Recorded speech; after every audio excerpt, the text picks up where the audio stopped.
Broncos already reloaded at quarterback with Russell Wilson, and now they're getting a new owner.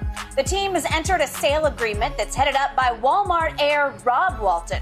The sale would be for a reported North American sports franchise record of $4.65 billion. Shannon, what does this mean for your Broncos? It's a new era endeavor, Skip. Mr. Bowlen, Mr. B was great to me. He was great for my family. He's allowed me to take my family out of poverty, and so I appreciate everything he and his family has done for me. But as Jen said, it's a new era now, and the Walton family is going to take this thing over. I don't know anything about him. I know the family. I think everybody knows the family and the amount of money that they have. But I was just reading that he also brought in Melody Hobson, who's the wife of George Lucas, the Star Wars creator, and she is great in her own right. She's on the board. She's on the board of Starbucks and J.P. Morgan Chase. She has her own big investment company, so I'm proud that he's done that. But I'm looking forward to actually meeting Mr. Walton and his family, and in any way I can help them with the Broncos, I'll be willing to do that. But like I said, Skip, I'm proud of being a Bronco player. I'm proud of what Mr. Bowlen has done for me and the relationship I was able to have with him and his kids, even in his passing. Okay, and so I'm excited for Mr. Walton.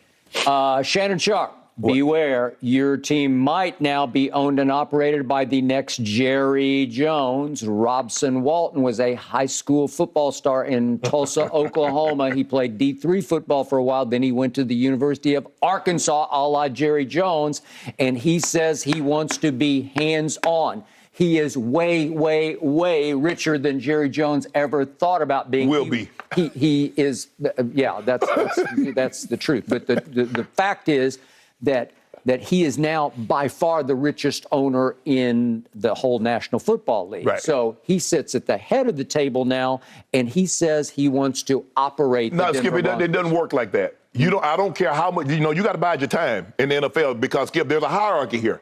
Jerry Jones is not moving. Mr. Kraft's not moving. I understand that he has a lot more money than these guys combined, and you take the top three owners, and he has more of those guys combined.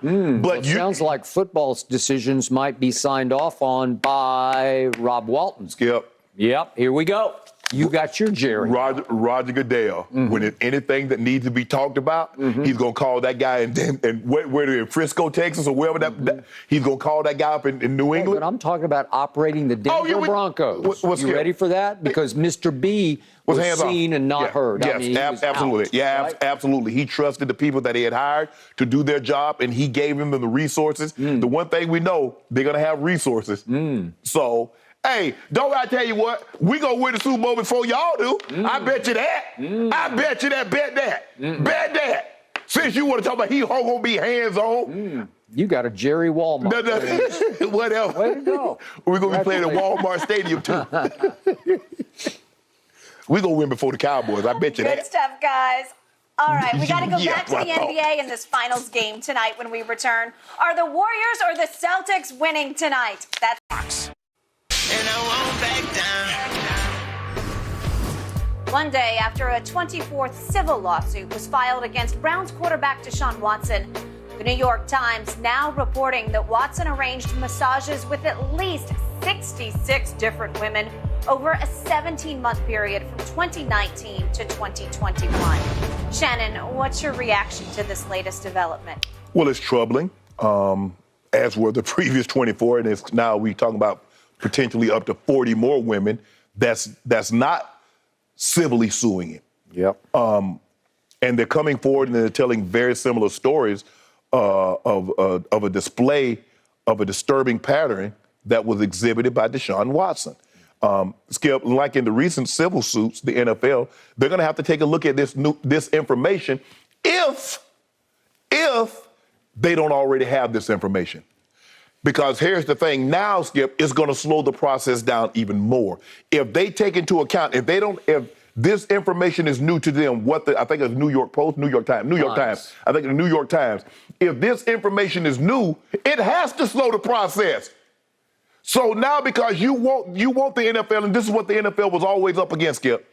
If you render a ruling fast, you didn't take it serious.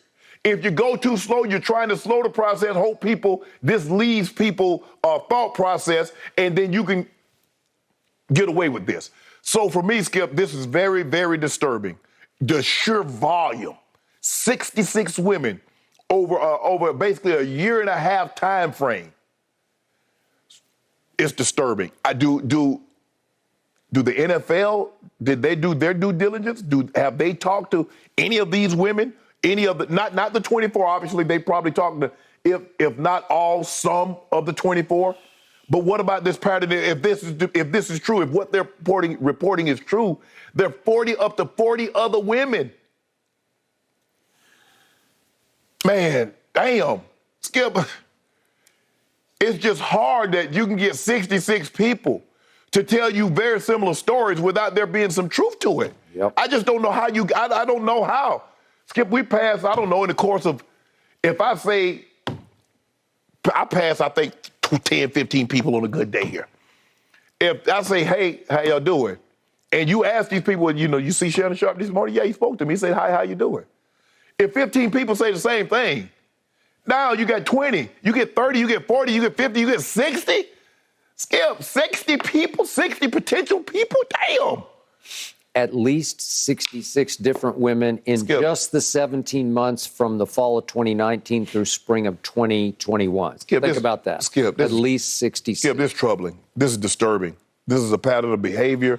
This is not normal. And the women, man, Skip, I'm a loss for words. I really don't know what to say because I 24 and I'm like, well, damn, with this and that. But damn, you talking about 66 and you just mentioned the time frame. And let's just stick with the time frame. I don't want to add, well, what happened in 2016 and through this here. And I want to have what happened. No. We have a timeline that's very disturbing.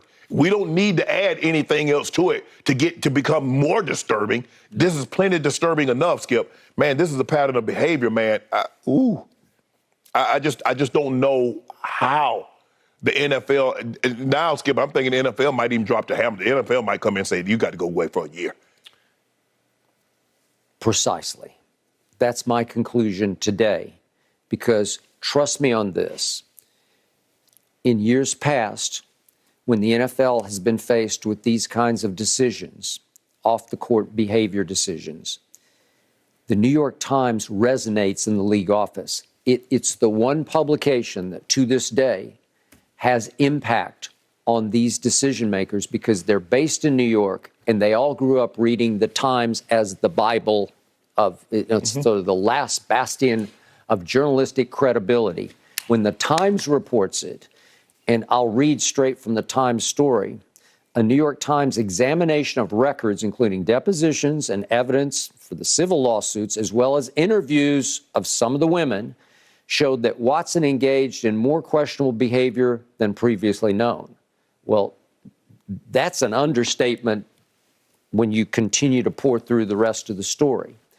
So I told you the first time we ever talked about this, at the very least, this is shockingly reckless behavior by Deshaun Watson as the franchise quarterback of the Houston Texans. Yeah. Now we've gone way beyond that to disturbing, troubling, deeply concerning for the Cleveland Browns that they just gave him $230 million guaranteed dollars when it appears they're probably going to they're not going to have him in 2022 season. And it appears this man has an issue because given the graphic descriptions from these women, and again, there's some, we have to qualify, there's some he said, she said, but given the constant allegations that I read day after day after day describing to me sexual assault, and it mounts and it mounts, and now it's a mountain of at least 66. And it's had, in the Times story, some of the snippets from the depositions that indicate in the depositions, Deshaun testified that he really wasn't looking for a therapeutic massage, that he didn't care about the skill level of any of the masseuses. Right? Yeah. Because you've told me for years you've had a masseuse because you didn't question her qualifications because she's really good at what she does. Good. And she's still to this day, She started working on me in 1999. Until this day, I still fly her out, and she works on me for extended periods of time, Skip. Because it works. It worked, yeah. Yeah. Yeah, Skip, we've been knew that. Look, we're not under the pretense now that we knew while Deshaun Watson was changing basically massage therapists every other week, twice a week. We knew